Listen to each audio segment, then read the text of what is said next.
Tidak, ini bukan Tuhan. Hindu meyakini itu. Perihal orang lain tidak meyakini, ya silahkan saja.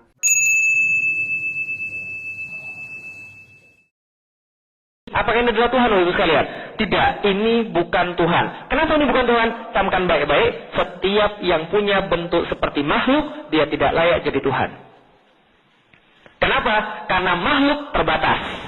Sedangkan Tuhan tidak terbatas. Kalau dia punya tangan kayak manusia, tangannya 4. Kalau gitu, kalau ada barangnya 8, Tuhan orang Hindu itu satu. Ekam Sat Ifrah Bahuda Wadanti Om Tat Sat Ekam Ewa Adwityam Brahman Nadwityo Esti Kaschit. Nah, jadi dengan itu Tuhan satu.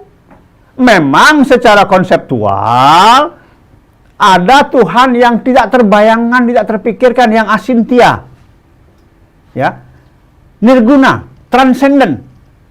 Sehingga ada juga yang saguna, yang imanen, yang secara fisik kita bisa gambarkan, kita bisa pikirkan. Ada. Itu metode untuk memudahkan kita memahami konsep Tuhan ini dalam Hindu. Tentu jangan samakanlah kemudian konsep ketuhanan dalam Hindu dengan konsep ketuhanan dari agama lain. Misalnya ada yang mengatakan, bingung saya dengan Trimurti. Kenapa sih? Kok fungsi Tuhan dibagi-bagi? Harus ada yang menciptakan Brahma, yang memelihara Wisnu, yang melebur Siwa. Untuk apa dia bagi-bagi? Ya, apakah ada jaminan kita bisa lihat langsung Tuhan seperti apa? Apakah Tuhan itu gemuk, kurus, bersayap? Entah kakinya 3, kepalanya 5, kita nggak tahu. Maka kita hanya bisa meyakini keberadaan Tuhan dengan memahami wujudnya, kuasanya. Jadi kalau dikatakan Trimurti adalah manifestasi utama dari Sang Hyang Widiwasa, pemahaman tentang manifestasi itu apa? Yang dimaksud adalah wujud kuasanya. Arti kuasa yang bisa kita pahami, yang bisa kita lihat, bisa kita omongkan. Itu manifestasi wujud kuasanya. Ya, seperti apa? Bisa digambar. Brahma kepalanya 4 misalnya. Itu gambarnya. Apa benar Brahma di sana kepalanya 4? Kita nggak pernah tahu. Tapi itulah gambaran yang disampaikan kepada para maharsi kita. Dan Hindu meyakini itu. Perihal orang lain tidak meyakini, ya silahkan saja. Nah kemudian Ji, supaya berlanjut. Makna dari, maaf ya Ji ya, kepalanya 4, kemudian tangannya 6 atau tangannya 4 juga gitu kan. Nah, apa nih Ji yang bisa Itu simbolisasi. Misalnya tangannya banyak, artinya kekuasaannya, kewenangannya, kemampuannya banyak. Katakanlah, wah kalau tangannya, saya pernah menyaksikan sebuah arca Ganesha dengan lengan 18. Masing-masing lengan, kanan 9, kiri 9, masing-masing memegang senjata. Artinya apa? Kekuasaannya, kewenangannya, kemampuannya, kesaktiannya. Pokoknya semuanya. Gambarannya seperti itu. Lah, kemudian kepalanya 4. Ada mitos bahwa kalau kepalanya 4 dia bisa melihat sebuah arah. Tidak ada yang tidak terlihat oleh beliau, tidak ada yang tidak ada yang tidak mungkin tidak terlihat oleh simbol beliau. Yang tergambarkan. Simbol yang digambarkan dalam wujud gambar. Simbol bukan belum tentu kepalanya 4. Sesungguhnya belum tentu. Belum tentu, kita nggak pernah tahu, tapi itu disimbolkan bahwa Brahma itu tidak ada yang terlewatkan oleh beliau, karena beliau bisa melihat semua arah. Nah, seperti Indra dikatakan mata 1000. Ya enggak lah. Gimana menggambarkan mata 1000 aja udah susah. Bagaimana figur bisa dengan matanya 1000? Simbol. Semua simbol. Hindu itu agama simbol. Semua disimbolkan karena memahami bahwa sebagai manusia sangat terbatas kemampuannya, sehingga semua membutuhkan simbol. Apa agama-agama lain tidak punya simbol? Semua punya simbol. Apa salahnya? Nggak ada yang salah. Semua boleh pakai simbol untuk memudahkan pemahaman tentang ajaran-ajaran agamanya sendiri. His Hindu scriptures, he will tell you that the Hindus should actually believe and worship only one God. But the common Hindu He believes in a philosophy known as pantheism. The common Hindu says that everything is God.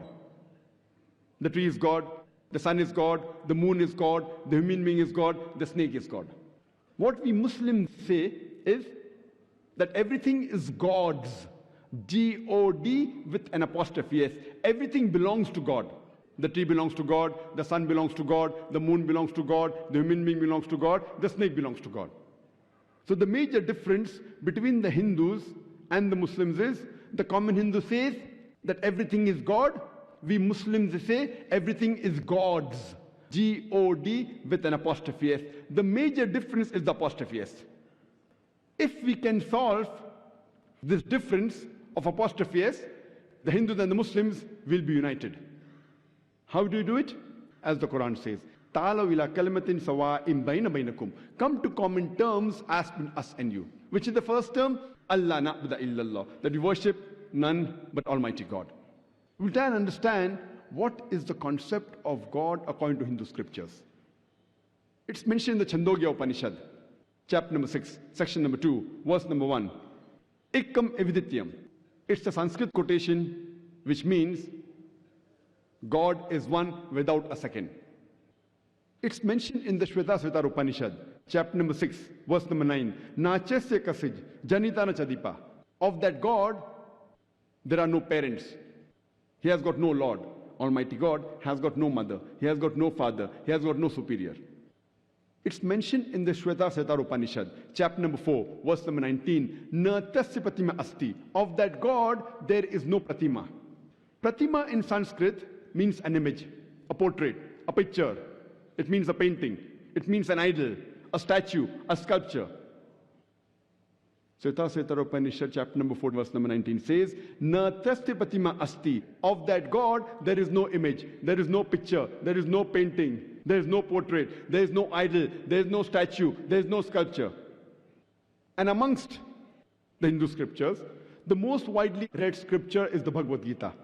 It's mentioned in Bhagavad Gita, chapter number 7, verse number 20. All those whose intelligence has been stolen by material desires, they worship demigods. That means the materialistic people, they worship false gods. They do idol worship.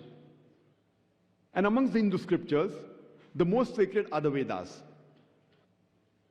There are 4 Vedas: Rig Veda, Yajurveda, Samveda and Atharvaveda. It's mentioned in Yajurveda, chapter number 32, verse number 3. Na tasya pratima asti. Of that God, there is no pratima. As I mentioned, pratima in Sanskrit means image, picture, painting, portrait, idol, sculpture, statue. Of that God, there is no image, there is no picture, there is no painting, there is no portrait, there is no idol, there is no statue, there is no sculpture. It's mentioned in Yajurveda, chapter number 40, verse number 8, that Almighty God has got no image and is pure. It's mentioned in Yajurveda, chapter number 40, verse number 9, Andhatmir pavishanti ya asambuti mupaste. They are entering darkness, those who worship the Asambhuti. Asambhuti are the natural things, like water, fire, air, etc. And the verse continues, they are entering more in darkness, those who worship the Sambhuti. Sambhuti are the created things, like table, chair, idols, etc. Who says that? Yajurveda, chapter number 40, verse number 9. It's further mentioned in Atharvaveda, book number 20, hymn number 58, verse number 3. Dev Maha Asi. Verily great is Almighty God. And amongst the Vedas, the most sacred is Rig Veda. It's mentioned in Rig Veda, book number 1, hymn number 164, verse number 46. Ikkam Sat Vipra Bahuda Vedante. Truth is one, God is one, and sages call him by a variety of names. It's further mentioned in Rig Veda, book number 8, hymn number 1, verse number 1. Ma Chidanadi Sansad. Worship him alone. It's mentioned in Rig Veda, book number 6, hymn number 45, verse number 16. Ya ik itmushtihi. Means there is only one God. Praise him and worship him alone. And the Brahma Sutra, the fundamental creed of Hinduism is Ikkam Braham देवता नास्ते, नैना नास्ते किंचन, भगवान एक ही है, दूसरा नहीं है, नहीं है, नहीं है, जरा भी नहीं है. There is only one God, not a second, not at all, not at all, not in the least bit. So if you read the Hindu scriptures, you shall understand that Hinduism believes that there is only one God, who has got no images, who has got no idols, and he alone should be worshipped.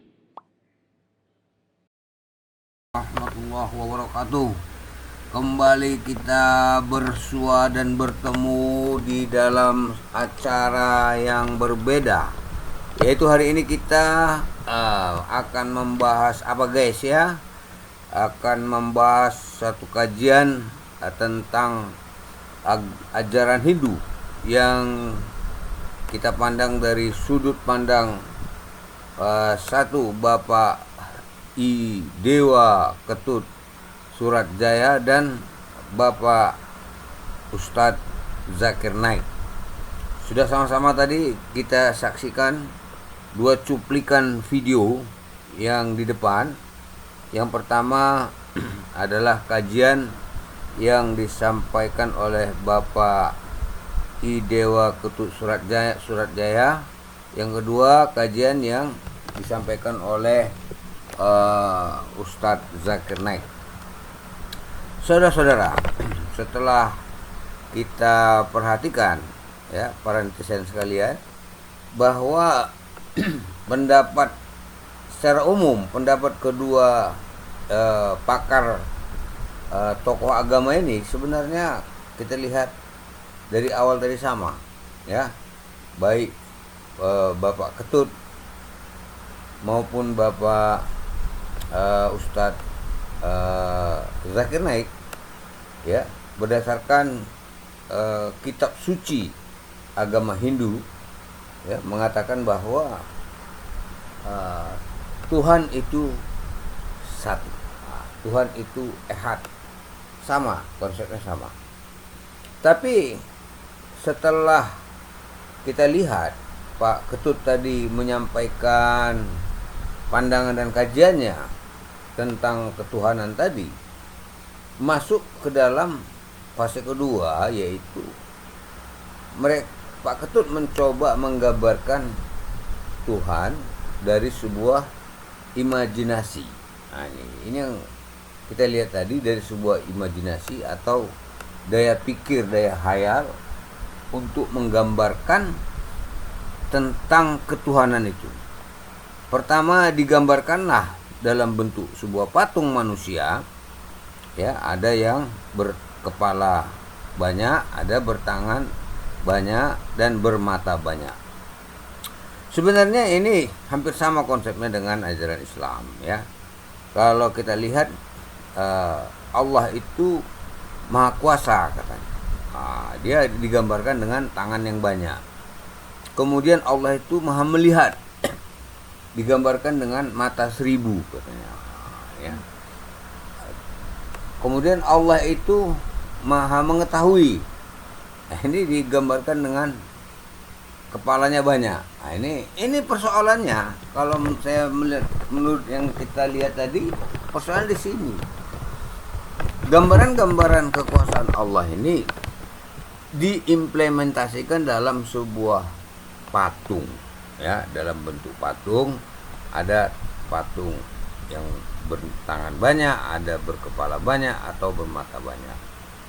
Inilah yang membuat perbedaan antara ajaran Hindu dari kitabnya dan dari pandangan para penganut-penganutnya.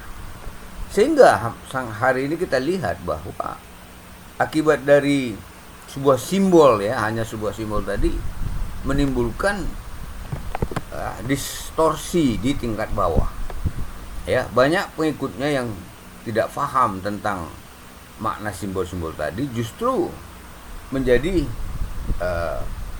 sesembahan ya, antara atau perantara antara umatnya dengan Tuhannya yang esa tadi. Nah, inilah kalau dalam sebuah konsep agama Samawi, termasuk juga agama Hindu dari kitab suci tadi, hal ini sangat besar dosanya ya, sangat besar. Sebagaimana dikatakan Zakir Naik tadi, ini tidak dibenarkan sebenarnya dalam ajaran Hindu. Nah, sehingga kita mungkin agak berpikir lebih jauh lagi bahwa ketika kita menerjemahkan Tuhan yang Maha Khalik tadi, Tuhan yang Maha Sempurna tadi, Tuhan yang Maha Kuasa tadi dengan sebuah benda atau makhluk yang ada di bumi ini, istilah bentuk kemusyrikan. Ya, jadi dalam video kali ini ya, para netizen silakan menyimak dan silakan komen. Nanti kita akan diskusikan baik yang pro dan yang kontra. Enggak ada masalah. Ini sebuah ilmu pengetahuan, saudara-saudara sekalian, ya, para netizen ya. Kita tidak bisa membatasi. Ya. Soal nanti Anda pilih yang mana, itu urusan pribadi kita sama Tuhan.